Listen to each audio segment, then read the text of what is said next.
Hello mathematicians. Today we see one nice problem asked in a non-linear space. So let me phrase the problem.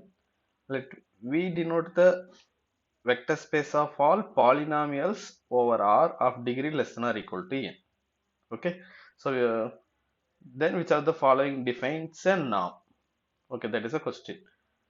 Okay, let's see the options.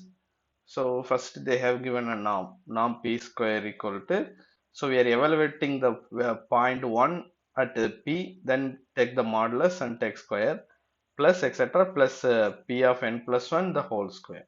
Okay, here one thing to notice is V is the vector space of all polynomials over R of degree less than or equal to n, and here we are evaluating p at n plus 1 points. Okay, that this is n plus 1 is what matters. That we will see why it matters in the next when we see further thing about option 1. Next we look at the second option, norm p equal to supremum t belongs to close 0 comma 1 modulus p of t. Okay, now you guys know this is a very standard norm in that you encounter in your first functional analysis course. So this is what is called norm infinity. Okay, therefore this defines a norm. Similarly, this is another very common norm that we encounter here. So, and this is called norm 1. So this is again a norm. Basically, these two things are what something new in this problem. So let's see which of them is norm. So as I have already marked, this is not going to be a norm and this is going to be a norm. Always we would like to eliminate the wrong option first. So we give an example to show that we'll we will show that which norm property is not satisfied by this norm. That will imply that this is not a norm. So to start with, better we like quickly recall what is the norm. So what is the norm? A function. So this v is a real value. Okay, this v is polynomial space, or you take any vector space. So a function from v to r is said to be a norm if, so this norm should take only non-negative values, and the norm is 0 if and only if x equal to 0. For a 0 is the only element of norm 0, and some homogeneous property norm alpha x equal to mod alpha times norm x. Then we have triangle inequality, norm x plus y less than or equal to norm s plus norm y. Okay, basically norm is a function that attaches a length to each vector in the vector space. Okay, so we want if you notice usual length satisfies all these properties. Now yeah, so we know what is the definition of norm. Let's eliminate option 4 is wrong. So what is it in the option 4 they have given this is the norm given. We prove that clearly. So we prove that the condition B is not satisfied by this norm. Okay. So clearly condition A is satisfied since you have a modulus, and the supremum of the modulus is supremum of the non-negative value is again going to be non-negative. So this norm will satisfy first condition, but the second condition is what problem? Let's see. So we want to prove that norm p equal to 0 if and only if p equal to 0, but that is not going to happen. Let's see. So norm p equal to 0 if and only if. So I have given the definition of norm here.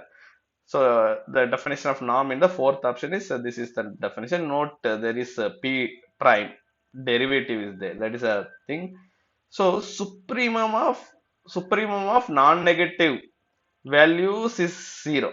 Okay, that is if and only if each of this value is 0.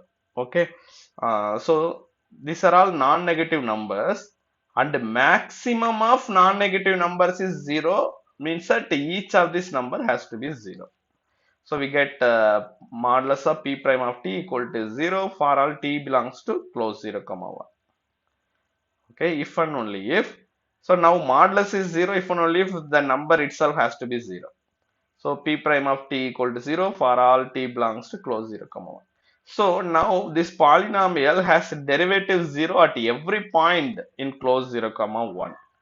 What does it mean? That it means that in close 0 comma 1 So it is basically a constant polynomial. It can be any constant in closed 0, comma 1, not necessarily 0. Okay. Therefore, we are not getting norm p equal to 0 if and only if p is 0. We get only norm p equal to 0 if and only if p is a constant polynomial. Therefore, condition B of the in the definition of norm is not satisfied for this norm. Therefore, this is not a norm. Okay. Now we see why this define. Very sorry. Now we see why the first norm defines a norm. So again we see all these conditions one by one is satisfied. Okay. Okay. So this is our definition of norm. Norm p square equal to uh, mod p1 square plus etc. mod p of n plus 1 whole square. Clearly you see it is sum of non-negative numbers and it therefore norm p is greater than or equal to 0.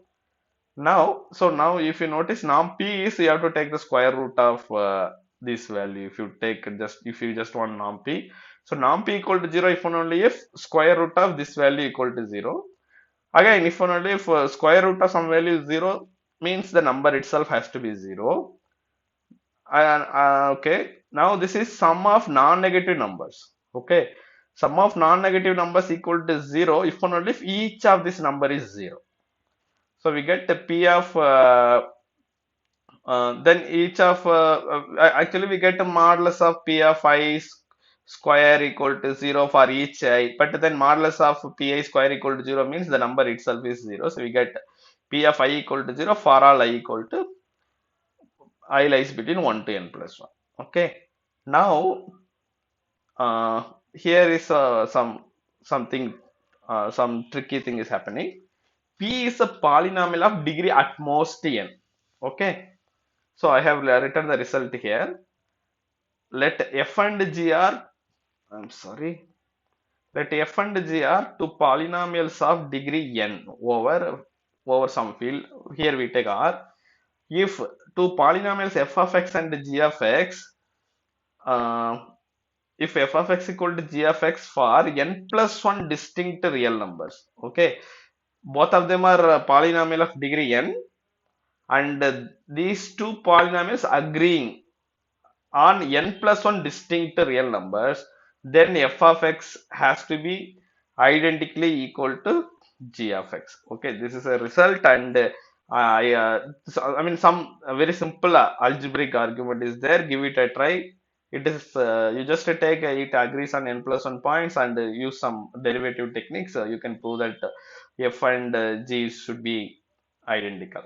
Okay, so we here what we are concluding is this is you consider this as a zero function. Okay, 0 of phi is 0 for all. If it is a zero polynomial, if you evaluate at any point, you'll get 0. So this polynomial p and the zero polynomial agreeing on n plus 1 points. Okay, and p is a polynomial of degree n and it is agreeing on n plus 1 points. Therefore, we get p itself has to be identically 0. Okay, so we actually I have used a corollary of this result. In this result, you take g to be 0. Okay, if you take g to be 0, basically we need two polynomial of degree at most 3, at most n. That will also work. So that's why I have used this result for zero polynomial. Or directly you remember this result. If you have a polynomial of degree n and if it has n plus 1 roots, you see this is n plus 1 roots. All these numbers are roots. So by fundamental theorem of algebra, any real polynomial will have at most n roots only in the complex plane. Okay, but you see all this but this polynomial p is of a degree at most n, but it has n plus 1 roots. So that is possible only if p is identically 0. Okay, so if you don't understand this result, don't worry. This is a polynomial of degree n over reals, but it has n plus 1 roots. Therefore it has to be a zero polynomial by fundamental theorem of algebra. Okay, therefore what we got, norm p equal to 0 if and only if p is identically 0.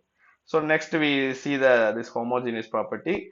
So norm of alpha p square equal to, so what is our definition of norm? So alpha of the in the alpha polynomial alpha p, you have to evaluate 1 up to n plus 1 and take modulus square. So this is the definition of norm. And in e, from this one, this value you can take alpha outside, you get modulus alpha square. And in each of the sum you can take the modulus alpha square outside. You will end up with modulus of p of 1 square plus etc. modulus of p of n plus 1 square. So we get this implies, so you see here there is a 2, here there is a 2, here there is a 2, all of them are non-negative numbers, so we get norm alpha p equal to mod alpha times norm p. So we get C also. Triangle inequality is what one very or we need Minkowski inequality, but it is just a straightforward. So we want norm p plus q less than or equal to norm p plus norm q. So norm p plus q equal to modulus of, so again for p plus q I have used the definition of norm, and then uh, from this step to this step we have got from Minkowski's inequality for the value p equal to 2. Okay, so please check what is Minkowski inequality. So this one sum, you see there is a 2, there is whole power 1 by 2 is less than or equal to this sum plus this sum. That is a Minkowski's inequality, and this is nothing but norm p, this is norm q. Okay, and you see this this expression less than or equal to this plus this is a, like we can use it for p also. Okay, for p greater than or equal to 1. Okay, so we get the condition D also, therefore this defines a norm. Okay, so we have verified all the conditions, so option 1 defines a norm.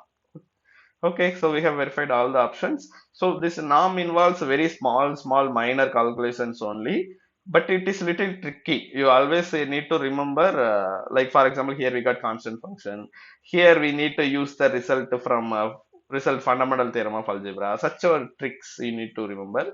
Then you can solve basically any problem related to norms. Okay, so I hope you understand. I'll meet you guys with some different problem. Thank you.